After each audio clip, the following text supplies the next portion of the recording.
Whether you want to pronounce it Lost Sphear or Lost Sphere, the most important thing to know about this game is that it comes from the makers of I Am Setsuna at Tokyo RPG Factory, a game which revived a very classical style of JRPG to a lot of praise.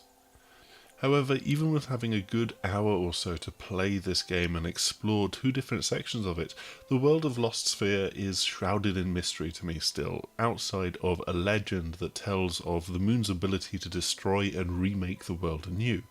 I actually have no idea if that's even possible because it's still just treated as a legend in this game. What is clear to me, though, is that humanity lives in fear of the monsters that roam the wild, and the older citizens that live in the towns live in fear of the reliance of the younger generation to fight and protect them. However, this precarious balance of civilization in dangerous lands is soon thrown out, and large parts of the world are ripped away from reality, replaced instead by blank white space, which becomes known as Lost, and that's with a capital L.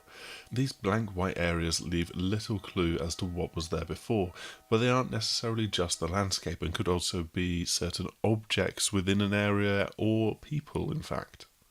It's only with the main protagonist, Kanata, that there is the power to drag these things back into existence through finding and using memory, and that's also with a capital M.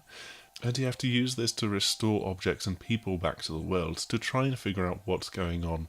However, who did this and why remains a complete mystery, as I've already said, but it seems to turn what remains of humanity and the various powers that be against one another.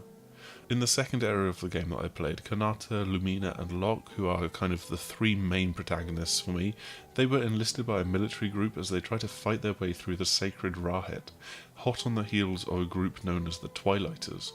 You're given a few instances during this where you get to decide if you want to capture or release those that are suddenly at your mercy, but without knowing what that will actually truly mean for them, it's a bit difficult to make that decision with any real sense of consequence.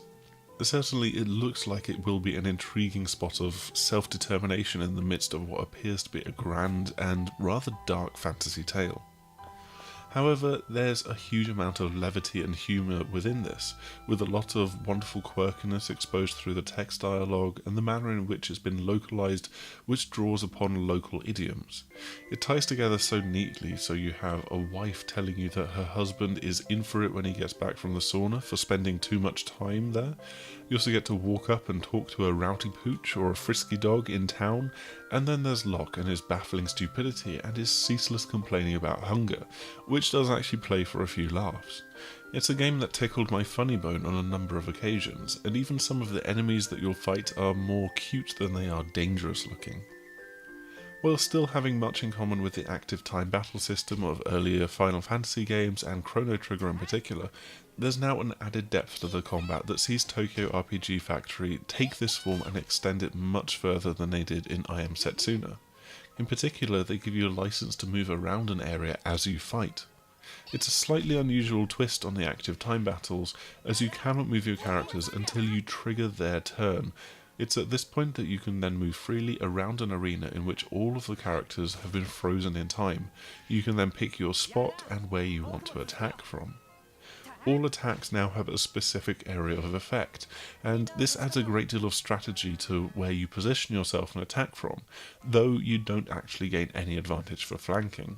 Some characters like Lumina have just got a very small circle in front of her for a regular attack, whilst Obaro has got a rectangle to denote a sweeping staff blow that can much more easily hit multiple enemies at the same time.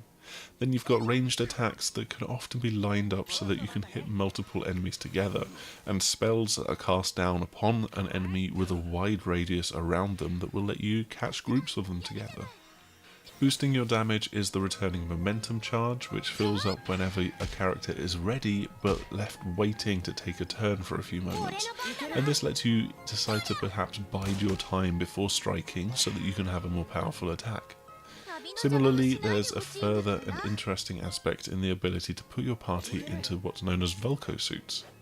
These boost each character's health, it offers them entirely different abilities and attacks, but you are limited by the amount of VP that your party has combined. You'll also occasionally end up using the Vulko suit to break obstacles in the world itself. Of course, all of this cuts both ways, and you might find yourself on the receiving end of some hugely damaging area of effect attacks, which came as a complete surprise in the first truly challenging battle against a boss character. With attacks that can sway one of your characters to her side or deal damage to what felt like it was the entire arena of battle, she is dangerous in her own right, but she's made even more deadly by being flanked by a pair of kind of weird mushroom-infested gorillas who can stun and disrupt you with their bad or freezing breath. Needless to say, it's a particularly tricky encounter, and one that threw a game over screen at me as soon as I died to end my time with the game. Lost Sphear adds some great new ideas to the revived active time battle system, though purists of the genre might wonder why they insist on tinkering with something that already works so well. However, perhaps more importantly is the fact that Lost Sphear brings you into a much more colourful and varied world, both in terms of the environment and the kind of story it weaves.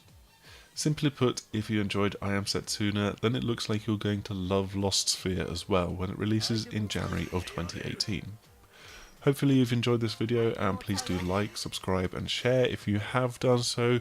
You can check out our other videos here on YouTube or head over to thesixthaxis.com for more of our written content. Hopefully we'll see you again soon. Goodbye! 状況を変えてやる。もう動けるぞ。